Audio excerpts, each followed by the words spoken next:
দিলীপ ঘোষের স্ত্রী রিঙ্কুর পুত্রের রহস্যময় মৃত্যু, মায়ের বিয়ের 25 দিনের মাথায় মারা গেলেন আইটি কর্মী সঞ্জয়। আইটি কর্মী সঞ্জয়ের রহস্যময় মৃত্যু হয়েছে। দিলীপ ঘোষের একমাত্র পুত্র। কিভাবে হলো, কেন হলো, কিভাবে হলো, এটা কিন্তু মানুষের কাছে একটা প্রশ্ন হয়ে দাঁড়াচ্ছে। এটা একটা খুব দুঃখজনক বিষয়। আপনারা ভাবছেন যে কিভাবে হলো, এটা কেন হলো, এটা কি কোনো পলিটিক্যাল কারণ রয়েছে? এটা কিন্তু একটা খুব রহস্যময় বিষয়, যে মানুষের মনে অনেক প্রশ্ন যাচ্ছে যে এটা কি কোনো পার্টির দিক থেকে হলো, বা পার্টি কিছু করেছে, বা কি করেছে এটা, বা হঠাৎ করে 25 দিনের মাথায় এরকম ঘটনা ঘটলো কেন? মানুষের কাছে কিন্তু অনেক প্রশ্ন ঘোরাফেরা করছে। দিলীপ বাবুর কাছেও মিডিয়া যাচ্ছে। তো মিডিয়া গিয়েও কিন্তু দিলীপ বাবু এখন আপাতত তিনি অনেক দুঃখের বিষয় এটা, তাই তিনি কিন্তু ফোন এখনো তোলেননি মিডিয়া। ফোন তুলবো কি করে? তার পরিবারের একজন সদস্য মারা গেলে তারা কি মিডিয়াকে সময় দিতে পারবে? এটাও একটা ভাববার বিষয়। তো বিজেপি নেতা দিলীপ ঘোষের স্ত্রী রিঙ্কু মজুমদার, তার একমাত্র পুত্র সঞ্জয় দাশগুপ্ত, ঠিক আছে, মঙ্গলবার বিধাননগর সেবা হাসপাতালে নিয়ে যাওয়া হয়েছিল। পেশায় আইটি কর্মী সঞ্জয়, কিন্তু চিকিৎসকেরা তাকে মৃত বলে ঘোষণা করেন। দিলীপ ঘোষের সঙ্গে মায়ের দ্বিতীয় বিয়ের 1 মাসের মধ্যে কিন্তু এটা ঘটেছে। তো বিজেপি নেতা দিলীপ ঘোষের স্ত্রী রিঙ্কু মজুমদার একমাত্র পুত্র সঞ্জয় দাশগুপ্তের যে রহস্যময় মৃত্যু হয়েছে, মঙ্গলবার বিধাননগর সেবা হাসপাতালে নিয়ে যাওয়া হয়েছিল। তো পেশা আইটি কর্মী সঞ্জয়কে কিন্তু চিকিৎসকরা তাকে মৃত বলে ঘোষণা করেন। ইতিমধ্যে দেহ উদ্ধার করে পুলিশ মঙ্গলবারই সঞ্জয়ের দেহের ময়না তদন্ত হতে পারে। তার আগে মৃত্যুর কারণ নিয়ে আনুষ্ঠানিকভাবে কিছু বলতে চাননি তদন্তকারীরা। জানা যাচ্ছে আরজি কর মেডিকেল হাসপাতালে ময়না তদন্ত হবে। ময়না তদন্ত আরজি কর হসপিটালে হবে। দিলীপ ঘোষের পুত্র রঞ্জন দাশগুপ্ত।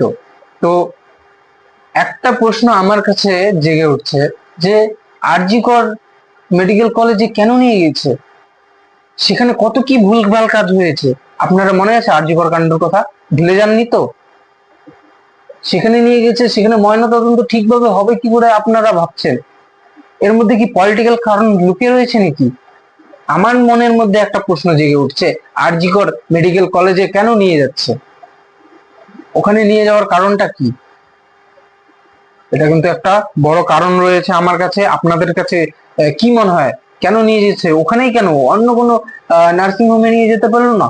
অন্য কোনো জায়গায় এত হসপিটাল থাকতো, ওখানে কেন নিয়ে গেল? এটা কিন্তু একটা বড় কারণ হয়ে দাঁড়াচ্ছে। আর যে সঞ্জয় দাশগুপ্ত রয়েছে, যে তিনি কোথায় কাজ করতেন, এটাও আপনাদের কাছে প্রশ্ন হয়ে দাঁড়াচ্ছে। তিনি সল্টলেকের একটি তথ্য প্রযুক্তি সংস্থায় কাজ করতে। গত 18 এপ্রিল বিজেপি নেতা দিলীপ ঘোষের সঙ্গে তার মার রিঙ্কু বিয়ে হয়। তো তার 25 বছরের যুবক, তিনি বন্ধুদের সঙ্গে বেড়াতে গিয়েছিল, তবে জানিয়েছিল যে কলকাতায় ফিরে দেখা করবে মায়ের সঙ্গে, দুজনকে উপহার দেবে। সঞ্জয় দাশগুপ্ত এটা বলেছিল। মায়ের নতুন জীবনের জন্য শুভেচ্ছাও জানিয়েছিল সঞ্জয় দাশগুপ্ত। বেশ কয়েক বছর আগে বিবাহ বিচ্ছেদ হয় রিঙ্কুর সঙ্গে। 47 বছরের রিঙ্কুর সঙ্গে বিবাহ বিচ্ছেদ হয়।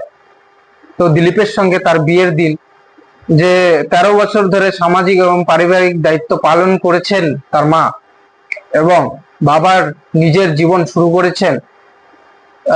সঞ্জয় দাশগুপ্ত বলছে, আমি মন থেকে অনেক খুশি। এটা যে হয়েছে, আমার মায়ের হাজবেন্ড হয়েছে, আমি একটা নতুন বাবা পেলাম। তো এটা নিয়ে কিন্তু আমি অনেক খুশি।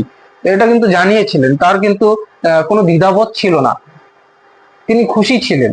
তো হঠাৎ করে এরকম একটা দুঃসংবাদ পেলাম, আমারও খারাপ লাগছে, দিলীপ ঘোষেরও খারাপ লাগবে, যারা দিলীপ ঘোষকে ভালোবাসেন তাদেরও খারাপ লাগবে। বিষয়টা একটা ইমোশনাল ব্যাপার।